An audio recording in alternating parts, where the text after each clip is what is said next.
की भारत माता की जय श्री राम अंदर अन्ना ఒకసారి చేయి పైకి లేపాలి జై శ్రీరామ్ జై శ్రీరామ్ ఈ రోజు భారతీయ జనతా పార్టీ తరఫున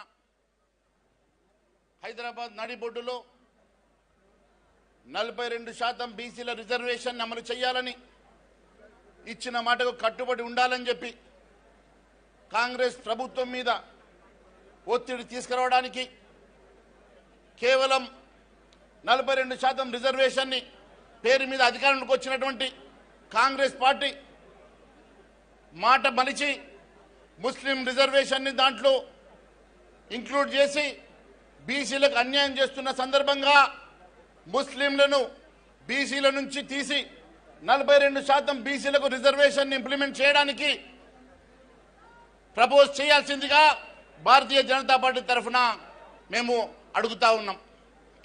మరి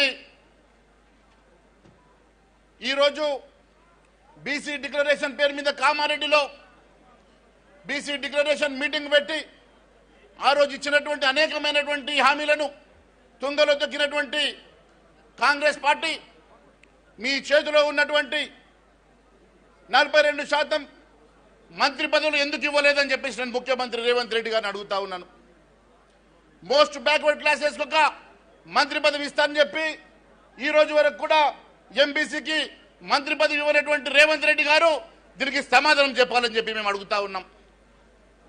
మున్నూరు కాపులకు సెపరేట్ కార్పొరేషన్ పెడతామన్నారు, ముదిరాజులను బీసీడీ నుంచి బీసీఏలకు షిఫ్ట్ చేస్తామన్నారు, రెండో దఫా యాదవ్ సోదరులకు గొర్రెలు పంపిణీ చేస్తామన్నారు, గౌడనులకు మీరు ఇచ్చినటువంటి హామీలు కానీ అన్ని వర్గాల ప్రజలకు మీరు ఇచ్చినటువంటి హామీలు మరి ఎందుకు అమలు చేస్తలేరు అని చెప్పి భారతీయ జనతా పార్టీ ప్రశ్నిస్తున్నది। ఈరోజు ఏదో ఒక రకంగా నెపం పెట్టి 42% రిజర్వేషన్ ని కోర్టులు ఆపుతున్నాయనో లేకుంటే ఢిల్లీలో ఆపుతున్నాయని చెప్పి చెప్పేటువంటి రేవంత్ రెడ్డి గారు మీ చేతిలో ఉన్నటువంటి అనేకమైనటువంటి అంశాలను ఎందుకోసం అని చెప్పి ఇంప్లిమెంట్ చేస్తలేరో సమాధానం చెప్పాలని అడుగుతా ఉన్నాం। మీరు ఇవ్వాల్సినటువంటి 42% బీసీలకు మంత్రి పదవులు ఇవ్వకుండా బీసీలకు అన్యాయం చేస్తున్నమాట వాస్తవం కాదా? ప్రతి కుటుంబానికి 10 లక్షల రూపాయలు ఆర్థిక సాయం చేస్తామని చెప్పినటువంటి మాట వాస్తవం కాదా? ఇన్ని రకాలుగా తప్పుడు హామీలు ఇచ్చి అధికారంలోకి వచ్చిన రేవంత్ రెడ్డి గారు ఈ రోజు మీరు కాంగ్రెస్ పార్టీలో చేస్తున్న రాజకీయం ఈ రోజు మా బీసీ సోదరీమణుల విషయంలో కూడా రాజకీయం చేస్తున్నారు। కానీ నిజంగా మీకు చిత్తశుద్ధి ఉంటే మీరు ఇచ్చినటువంటి బీసీ డిక్లరేషన్ ని ఎందుకోసం హామీ చేస్తలేరు, అమలు చేస్తలేరో సమాధానం చెప్పాలని చెప్పి కోరుతా ఉన్నాం। ఏదో ఒక రకంగా కాలయాపన చేసి ఏదో ఒక రకంగా భారతీయ జనతా పార్టీని బదనాం చేసే ప్రయత్నం చేస్తా ఉన్నారు, ప్రజలు గమనిస్తున్నారు। మీరు ఇచ్చిన బీసీ డిక్లరేషన్ ఎవరిని అడిగి ఇచ్చారో మరి దేనికోసమని బీసీ డిక్లరేషన్ ఇంప్లిమెంట్ చేస్తలేరో ప్రజలకు సమాధానం చెప్పాలని కోరుకుంటూ ఈ అవకాశం ఇచ్చిన ప్రతి ఒక్కరికి పేరు పేరున నమస్కారం తెలియజేస్తున్నాను।